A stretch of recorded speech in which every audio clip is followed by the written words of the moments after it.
ये देखो भाई लोग, पहाड़ों पे बर्फ की चादर किस प्रकार बिछी हुई है। और जूम करता हूँ, ये देखो भाई,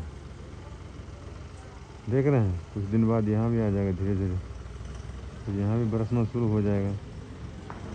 ये करीबन 1-2 किलोमीटर दूर का है दृश्य। बाकी जब इधर आएगा तो मैं इधर का भी आपको दिखाऊंगा। देख लीजिए कितना खूबसूरत नज़ारा है।